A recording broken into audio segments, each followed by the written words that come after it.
friends, it's time for another episode of Nutrition Talks with Jackie. I apologize for missing our time together last week. As many of you know, we've begun the journey of becoming foster parents. We've actually become foster parents.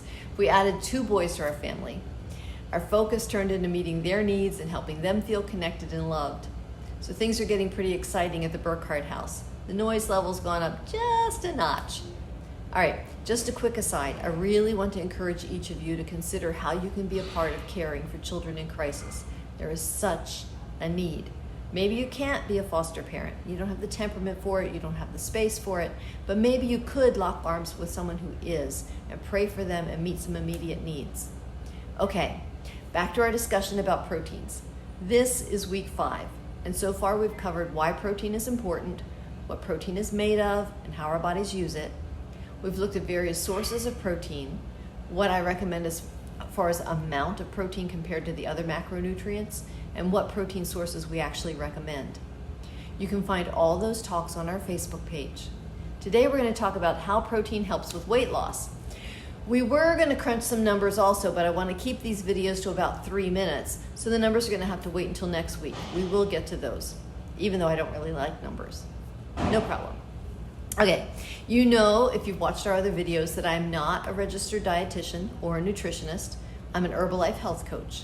I've taken nutrition classes online and at university, and my master's in instructional systems design, that's a mouthful, has provided me skills to find reliable information and digest it, no pun intended, maybe a little, into understandable bits. Okay, there's a lot of wacky advice out there, but we're gonna focus on the science. All right, here we go. There are 5 major ways that protein helps with weight loss. First of all, protein takes longer to digest than carbohydrates, and so a diet with adequate amounts of protein can help you feel fuller longer. And because you feel fuller, you're less likely to snack in an unhealthy way between meals. Number 2, protein helps stabilize blood sugar levels. This can help prevent cravings and make it easier to stick to your weight loss goals. And that's why we recommend that you pair a protein with a carbohydrate when you have a healthy between meal snack. For example, pairing a hard-boiled egg with your apple. An unusual way, number 3, that protein helps with weight loss is called meal-induced thermogenesis. That's a mouthful too. And what that means is it takes energy to digest your food, right? Your body has to work to break the food into bits that can be absorbed and used. And of the macronutrients, protein takes the most energy to digest. In fact, 20 to 30% of the calories in protein eaten go into digesting it. In addition to that, number 4, if you eat more protein than you need, it's less likely to be stored as fat than fats and carbs are. And finally, number 5, protein is incredibly important for maintaining muscle mass.